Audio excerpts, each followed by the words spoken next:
Witness the fight the boxing world has been waiting for on Netflix. Canelo Alvarez and Terrence Crawford face off for the first time in their legendary careers for the Super Middleweight Championship in Las Vegas. The winner will walk away the greatest of their era. Watch Canelo Alvarez versus Terrence Crawford Saturday, September 13th at 9 p.m. Eastern, 6 p.m. Pacific Standard Time. Live only on Netflix. With a major selection of the looks your kiddos love, starting at just $4 in the Walmart app, a new school year means a stylish new them. Who knew? Find skater skirts and Crocs that say, I'm casual but cool. Sparkly sneakers that say, it's my classroom, you're just learning in it. And preppy polos that say, I'm the teacher's pet, even if they're mommy's menace at home. Find their favorite styles starting at just $4 in the app. The Walmart you thought you knew is now new. Hey, it's Ryan Reynolds here from Mint Mobile. Now, I was looking for fun ways to tell you that Mint's offer of unlimited premium wireless for $15 a month is back. So I thought it would be fun if we made $15 bills. But it turns out that's very illegal. So there goes my big idea for the commercial. Give it a try at mintmobile.com/switch. Upfront payment of $45 for 3-month plan, equivalent to $15 per month required. New customer offer for first 3 months only. Speed slow after 35 gigabytes if network's busy. Taxes and fees extra. See mintmobile.com. Only twice in the last 32 years of the biannual World Athletics Championships have Great Britain and Northern Ireland won medals in double figures. But after last summer's Olympics was the best in track and field in 40 years, hopes are high of another golden, silver, bronze World Championships in Tokyo coming up very shortly. I'm Michael. And I'm John, and this is Anything But Footy, the Olympic and Paralympic podcast. And this autumn, we're in the middle of special episodes on the World Athletics Championships in Japan. Other World Championships to come, of course. But we are 4 years on from the Tokyo Olympics, this time with a full crowd. I do think, by the way, blowing our own trumpet, we have had a very good cast list of guests from Great Britain and Northern Ireland building up to these World Championships. I'm not sure that many other outlets have had similar, to be honest. We've already heard from 2 Olympic medalists from last summer, Georgia Hunter-Bell and Josh Kerr. We've had Dina Rasher-Smith and Daryl Neater, relay medalists from the Olympic Games coming up as well. And coming up in this episode, the captain of the team and 2 former champions as well. Such an honour, and then also to be selected by my teammates is so nice. I've got confidence in the fact that I've done everything I need to do to get to this point in the best shape I could. Gutted to miss it, but so excited to see the spectacle, and we're going to have so many great performances, especially on the British front. Morgan Lake, Jake Wightman and Adam Gemili. Lake, Jake and Gemili, as I like to call them. It sounds like a firm of solicitors. Could be good if they need a career afterwards. This is the Olympic and Paralympic podcast. Moving on to Milan. Looking ahead to LA, we've also got the latest news from the games as well, and stay in touch with all of our socials and latest blogs on our website, anythingbutfooty.com. That's Lake, Jake and Gemili. No win, no fee. I'm here all week. Why aren't I in Edinburgh doing a show? I don't know. There's a reason for that. Last summer, British athletics won 10 Olympic medals in the Stade de France. That total was the best since 1984 and the Great Games of Los Angeles. 2 summers ago in Budapest, that was the last World Championships. Great Britain and Northern Ireland won 10 medals. So you can see where we're going here. That was their best World Championship performance since Stuttgart in 93, when we're going back to a golden era of Christie, Jackson and Gunnell. So how will Britain's latest crop of athletes fare in Tokyo? Not only against the best of the best in the world, but also struggling with some of those sticky, humid September conditions. Yeah, we've heard from Georgia Hunter-Bell telling us that she was sweating everywhere, while Josh Kerr also told us he thinks the strict new conditions that British athletics have set to qualify for global championships in recent years means that athletes now know they have to deliver even to get to the championships, and then that helps them perform better. Well, it has been in Eugene, Budapest and Paris in recent years. Now, arguably one of those athletes is Morgan Lake, who's been there and thereabouts for a number of years, but recently broke her personal best by jumping in the high jump, the elusive 2 metres at the Zurich Diamond League. She's now skipper of British athletics in Tokyo, and Michael caught up with her. Well, Morgan, congratulations on being named captain. What does that mean to you to be selected by your teammates? Yeah, it means so much to be team captain, especially of a World Championships team 10 years after my first World Championships as well. So that is such an honor. And then also to be selected by my teammates is so nice. I think, yeah, anyone would say that. It's such an honor to be like recognized by your teammates and chosen. So yeah, it was such a nice surprise call from Paula on Saturday. But yeah, it was lovely. And that is Paula Dunn, the head coach, of course. And she introduced you in front of the meeting of the rest of the team yesterday. So what can you tell us about how you compose your thoughts for that speech, that traditional captain's speech that you make to your team?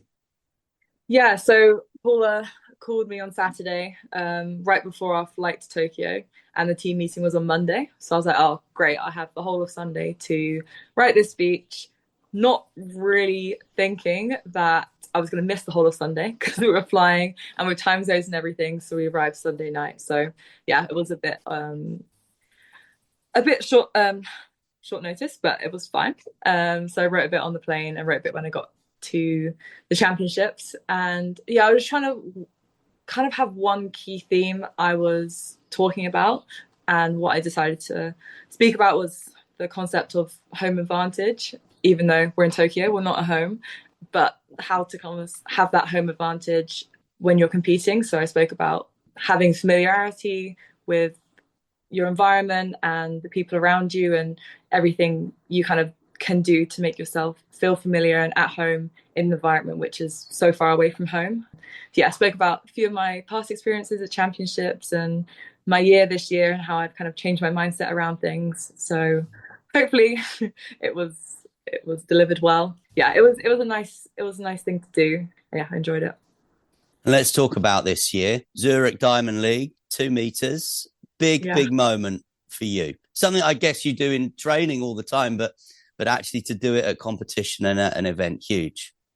Yeah, so interestingly enough, I think a lot of other high jumpers, we don't tend to jump very high in training. So my training PB is absolutely nowhere near 2 meters. So I've never actually cleared 2 meters in training or competition before. So yeah, it was the first time doing it, which was an amazing feeling. It's a height I wanted to jump, well, from the beginning of my career. I think jumping 2 meters as a female high jumper is a huge target. And as a British woman, I always wanted to be the first. So that was also a big goal of mine. And I think, like over the years, I've attempted it a few times and not cleared it. And I didn't have a great year last year. So I think coming into this year, it wasn't even really a goal. This year was more about having a new training setup, enjoying competing, and just almost like building towards LA with my new coach, my new setup. So yeah, for that to happen this year was crazy, and the year I've kind of had. And yeah, it was just such an amazing moment. I think I was so shocked when I cleared it because it was just so unexpected. And I know we've spoken, as I said, many times before. You've been in global finals. Obviously, you were an amazing gold medal winning junior, and you've been there or thereabouts. But do you now, having done that, cleared that kind of mental block as well, obviously, as the physical barrier, but the goal that you could get the medal, you could get that big global championship medal here in Tokyo? Yeah, I mean, obviously the nice part about doing it so close to World Championships shows that that is my current form. That will be my last competition before these championships. So that obviously gives a lot of confidence. But yeah, I have been very confident this season in terms of like my personal goals. Like I knew I had some high bars in me and I knew I have that consistency with me. But yeah, women's high jump this year is crazy. I think there's 4 or 5 girls over 2 meters this year. And yeah, many girls, 97, 98. So it's very competitive and you just never know what the medals are going to be won in. I mean, I think 2019 World Champs, you could jump 2 meters and not get a medal. And that happened in 2022 World Champs as well. So I think focusing on a medal, just can't control it because you don't know where the medal's going to come from. But I know I can be definitely in that medal fight and towards the top girls in the world. So I can definitely think about a medal and that would be lovely. But I think my main aim is just to replicate that form, jump as high as I can and see where that lands me. Couple more questions then. I mean, one, British athletics at the minute, certainly in the women's team as well, is just absolutely flying phenomenal. I know you're very good friends with Jasmine Sawyers, who's just come back brilliantly. I was speaking to Dina yesterday. She seems to be in an amazing place as well. Leading this team into these championships, you must be very optimistic about the overall performance. Yeah, super optimistic. I mean, it's been such an amazing season for British athletes, especially the British women. Going to every Diamond League, every championship final, we've seemed to have like a big British prospect.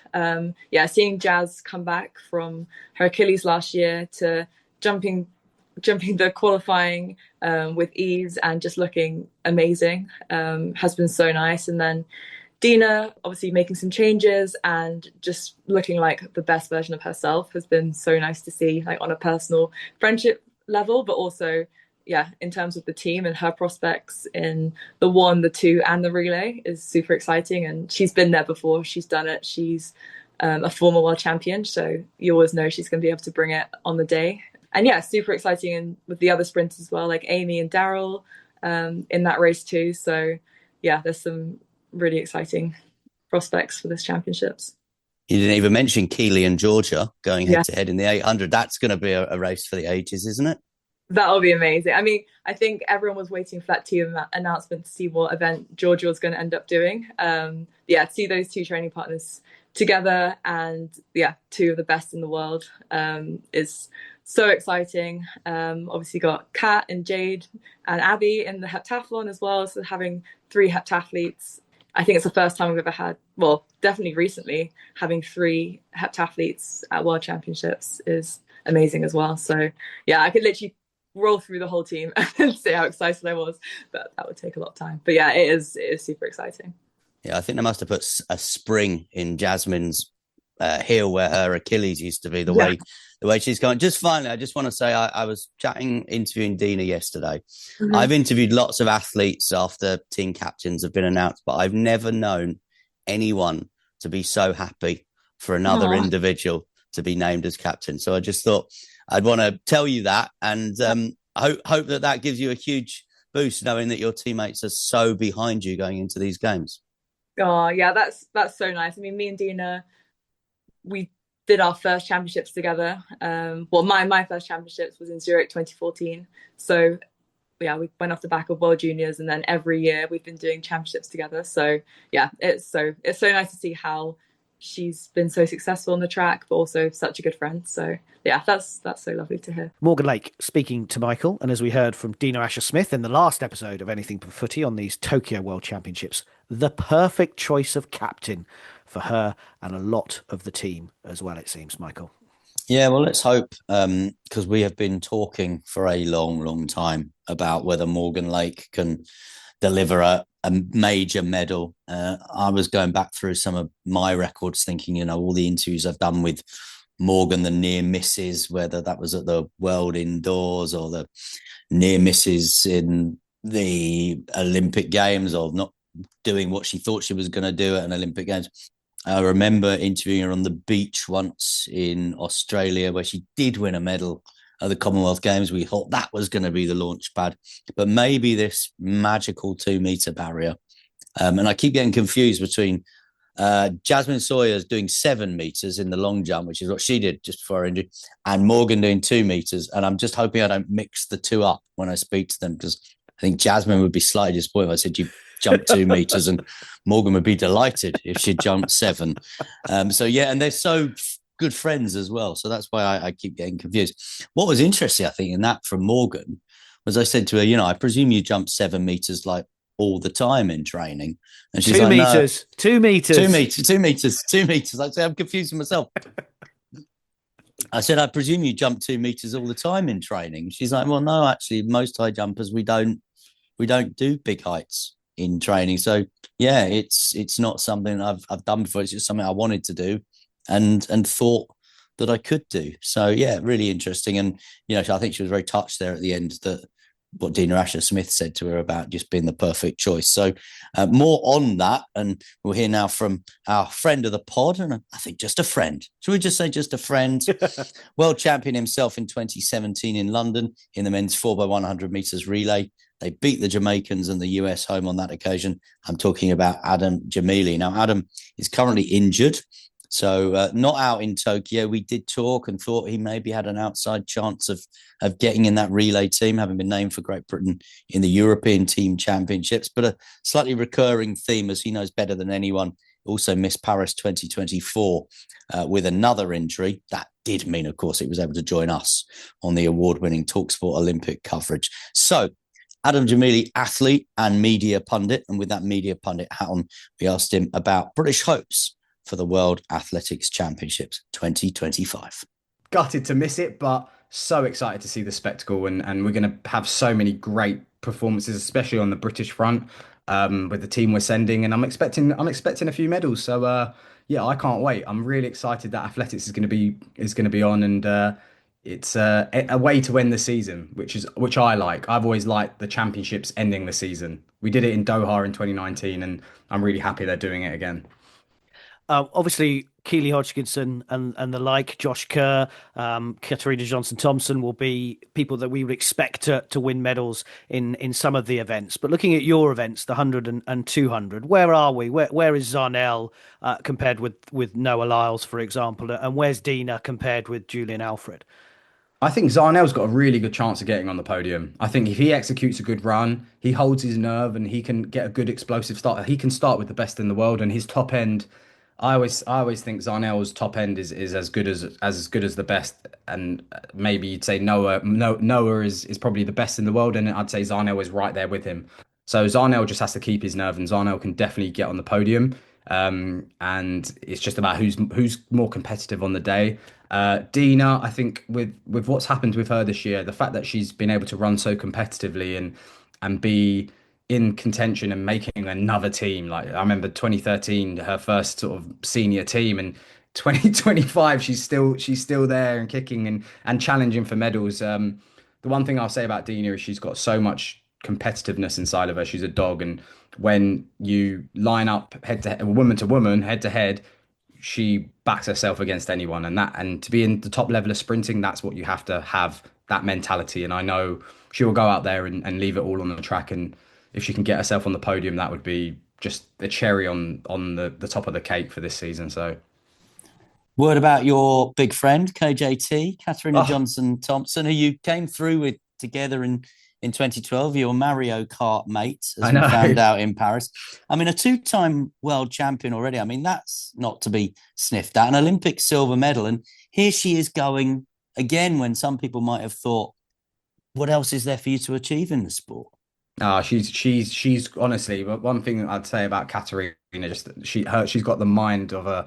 Nothing can break her mind. Nothing can break it. She's got such a good team of people around her. When she feels good and is in a good place, she's near impossible to beat, and she feels brilliant. And I know she's going to go out there and smash it. And like I said, people don't put enough respect on two-time world champion. She's got Olympic medal, and people still go, oh, is she going to do? She's going to be brilliant. She's going to be absolutely brilliant. And I know she's got tough competition in the heptathlon, but at her best, I think she's near unbeatable. So I'm excited to see her go out there and hopefully go and bring home that gold. And three-time world champion doesn't have a bad ring to it, does it? John mentioned some of the big names that we know, but is there someone else in the team that you think could maybe spring a surprise? Whether that's Amber Anning in the 400 meters, Max Bergin's been in great form in the 800. Is there someone else that could get there in the way that maybe Josh did a few years ago, but before people knew who he was? Do you know what? I'm hoping for Morgan, this could be a chance that she really utilizes. She's in such good form, and she's so competitive with the other high jumpers. And I think she's been in the sport a very long time now, and she's had her injury problems, and she's finally been able to stay healthy and get it right. And I think she could really surprise a lot of people. And that 2 meter jump, that British record she did was phenomenal. And I think she'll go out there and put something down. And also the relay team, the 4x4 men's relay team. Now I'm quietly confident that I think they could get close to winning it, and that's a big statement because you look at the Americans and the other teams, but with Matt, Charlie, and the way the other guys are competing, and they trust me, it's not always about ability. Sometimes it's about what's in here, and I know that in their hearts, these guys are warriors, and I think the relay will be a good one. But yeah, Morgan for me would be there'll be no greater smile on my face if we see Morgan win a medal. So it would be for me the one to watch. Thoroughly enjoyed catching up with Adam Gemili. We'll have a special episode with Adam looking at his career, what's next as well, all coming up in the coming weeks. So stay with us for that. This is Anything But Footy, the Olympic and Paralympic podcast, and news from the Games still to come. This episode is presented by State Farm. Having insurance isn't the same as having State Farm. It's like expecting the leadership of a team captain on the football field, but getting a sea captain. You wouldn't settle for just anything for your team. Shouldn't it be the same for your insurance? So don't settle for just any insurance when you can go with a leader. State Farm. Like a good neighbor, State Farm is there. This is Anything But Footy, the latest special episode of our podcast, focusing at the moment on the World Athletics Championships. I said at the start that we've had a pretty good guest list building up to this event. We've spoken to Georgia, Josh, Dina and Daryl so far, plus, of course, Adam Gemili, we were just hearing from them. And on this episode, another former champion. Yeah, Jake Wightman in 2022 in Eugene in the delay championships because of COVID became only the second British man to ever win the 1500 metres world championship title after Steve Cram in the very first one in 1983. Well, the Scot showed the world that Jakob Ingebrigtsen could be beaten in the last 200 metres of a race that he seems set to dominate for years to come. Now, injuries have plagued Jake since that win, missing more major championships, including the Olympics. But he's one of 4 Brits in the men's 1500 metres in Tokyo this time, and he's been speaking to Michael. Jake, lovely to see you, and lovely to see you here on the cusp of a major championships again. It seems to have been a little while. Must be huge for you to be back there and amongst the team. It feels a very long time. So it's 3 years since I last actually turned up for a GB team at a champs, but unfortunately the last couple of years I've gotten close, but injuries have stopped me. So yeah, it's nice to get to this point. Yeah, this is just one step along the way to hopefully what will be a good champs for me in this next week. Let's keep it nice and upbeat and positive. How are you? What kind of shape are you in then? We'll see. I feel like I've been training as well as I have done in previous years, which is good. The standard in my event is just so hard at the moment that you just don't know what that's going to end up with. So for me, it's just about taking it one round at a time. And yeah, I've got confidence in the fact that I've done everything I need to do to get to this point in the best shape I could. So therefore, I'm not putting any pressure or expectation on it. I'm just going to, like I said, take it a round at a time. And I hope I can come away with a performance that is reflective of that and one that I'm proud of. And you know what it's like. You've been an individual world champion, and that must, mean something when you go into another major event, even if it has been now a couple of years. I believe so. The last season I had was the one I became world champ. So it's funny because I've not actually raced where I've not been doing stuff like that. So yeah, it'll be probably one where I don't put that sort of expectation on myself because I just don't know whether that's going to be the case or not. I'll try my best to try and replicate it, but who knows what that'll be. So it's kind of nice just going in without that expectation and pressure. I feel like I can enjoy it again. It's a bit more like when I raced champs without expectation when I was a bit younger. And I feel like if that's the case, you make better decisions and get the most out of yourself because racing's all about decision making. And if you're stressed and anxious about how you're going to perform because there's all these people expecting so much, I feel like you don't quite make the right decisions sometimes, whereas I feel like I can go into it with a clear head and hopefully a fresh set of legs as well. And your event and the middle distance is on fire at the minute, not just globally but domestically. You obviously have a huge rival too. That's the thing with domestically in Britain, it is some of the best now in the world, which is what you want because you want to be challenging your own compatriots and teammates for global titles. I think that's the best thing for our sport and for our event, but not even just 1500 with likes of Josh. You've got obviously Keely and Georgia going in the 8. You've got Max Bergin running so well over the men's 8 as well. I think it's just going to be, I hope, a championship full of medals for not just the middle distance, but across the whole GB team.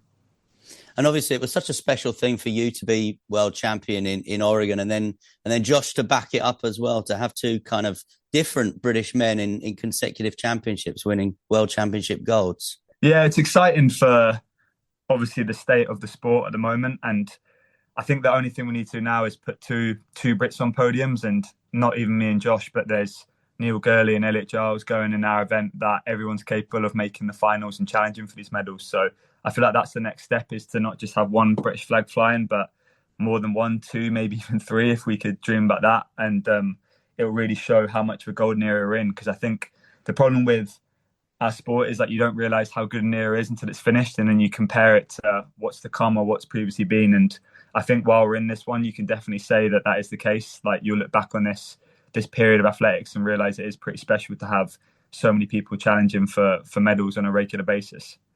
Do you know what? Josh Kerr said exactly the same thing to me. You just don't realise the era until it's over.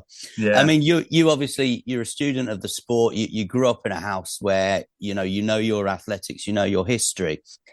If we could get two, maybe three on that podium together, are we going to start talking about this era in the same way that people still do with rose-tinted glasses about that Crammer vet era? Or are you just fed up of people mentioning those names to you?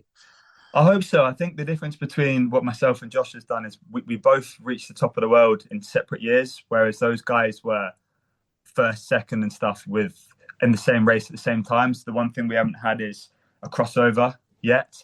I don't think it needs to be everyone on the podium at the same time to realise how good it's been. Like, surely the fact we had two world champions in back-to-back years is a pretty good sign of the times being quite good. I'm definitely biased because obviously I've seen what we're in, and I watched a lot of athletics when I was younger, and I apart from Kelly Holmes winning her Athens doubles and then a few female 8 and 15 medals, that I can't remember there being regular medal contenders every single year that we've had the last 5 years, and we will probably have the next 5 years. So I do think that it's without a doubt that we are in like a purple patch for middle distance running within Britain. And just finally, I mean, just in general terms across the board, so many medal chances for British athletics. It was I know for you it would have been a great Paris, but it was a great Paris in terms of Team GB and British athletics winning medals. And, we could see that and improved here. Yeah, I hope that everyone is a bit better even in Paris. That's the thing with it. Like, after Olympics, you either go one or two ways, where people get tired and they don't quite perform to the same level, or they push on even further because you get a bit more experience and you're a year older. And I hope that's the case. There's a lot of the time with British teams, we've had a lot of people that have the potential to get medals. And then sometimes at champs, we don't quite convert on them. Whereas I feel like the way it's going within British athletics, a lot of people are stepping up when it matters and are actually turning those potential medals into the real thing, which is what you want to see, because that's what matters. It doesn't matter how you go the rest of the year, because if you're not performing when it counts in September, which is a very late champs for us, then your kind of season probably isn't one you look back on as fondly. So I hope that by the time these champs are done, we'll have a lot of silverware to show, and I hope that the British public can brave some of the tough hours, because I don't think the time change is too good for British viewing, but I hope it'll be worthwhile if people decide to stay up or wake up early for some of these events. Well, thank you so much for your time. All the very best, and hopefully we'll catch up soon. Thanks a lot. Good speaking to you. Jake Wightman and Michael. He'll line up, Jake, not Michael, with fellow Scot Josh Kerr, Neil Gawley, and England's Elliot Giles for Great Britain in Tokyo. It's a huge championships for Jake. I'm glad to see him back, and hopefully back to the form of 2022 as well. Yeah, and listening to what he was saying there, he's desperate, I think, to race Josh Kerr, because as we were talking about there, we have talked in the past, we had this Cram, a vet, Peter Elliott, Tom McKean. I mean, there was an embarrassment of riches back in the day. There was. And then we've had Jake being a world champion and Josh being a world champion, Josh with a couple of Olympic medals as well.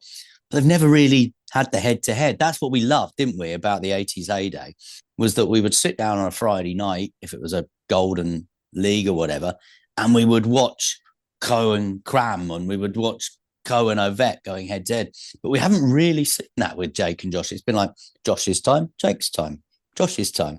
And this time we might actually get that major race. What type of form Jake is in, we don't know, because obviously we didn't see him at British Champs. He was a little bit up in the air as to kind of where he wanted to say he felt he was. As he said, their training has been going well. He's had a good season. He feels a bit like he did in that season where he won the World Championships, but he didn't really, like other people have said to us, I'm there to get a medal. He didn't want to go that far with it, I don't think. No, absolutely, and we saw him. I actually saw him at the Diamond League. Obviously, didn't figure in the front runners of that race. And you're right. Unlike Josh Kerr, he hasn't come out and said, "Well, this is my title, and I'm not going to give it up." Jake has not come out and said, "This was my title from 22. I'm back and I'm ready for it." But I do wish him well, because it's such a tough journey back from injuries, and as you'll hear, we talked about Adam Gemili in this episode. Once you get an injury and then you get another injury and you get another injury, it's really, really difficult to come back from that. And total sympathy for Jake. So fingers crossed he'll be at the start line and he can have a World Championships that he can kick on from here. We are the Olympic and Paralympic podcast. We like to keep you up to date with all the latest news from the Games and the Fit for Future working groups that I mentioned in recent episodes from the IOC President Kirsty Coventry.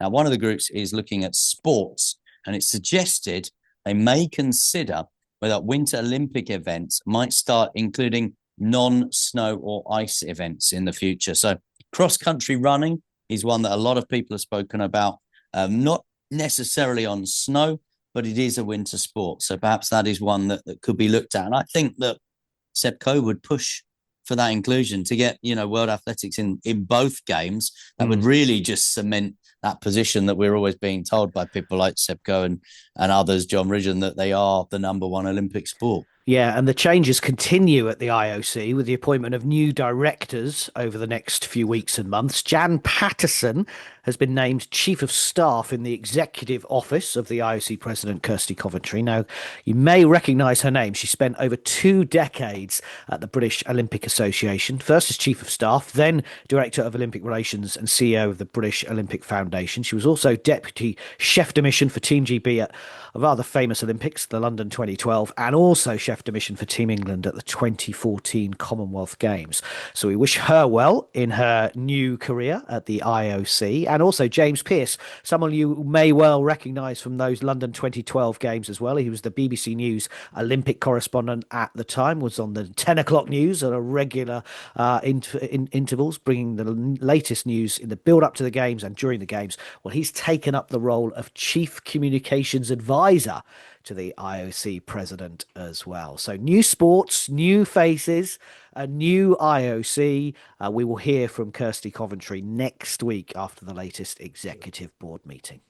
You can always follow Anything But Footy and get your Olympic and Paralympic news around the clock. We are on all the social media platforms. Find out more about us, listen to what we do on our website, anythingbutfooty.com. And you can read some of our thoughts there as well. A new blog coming from me very soon about the lack of coverage that I perceive around some of these major World Championship events, which we've got coming up in sports like gymnastics and canoeing, cycling and rowing. You can also listen to our Spotify Olympics music playlist. And do stay with us as we move on to Milan, and we are looking ahead to LA.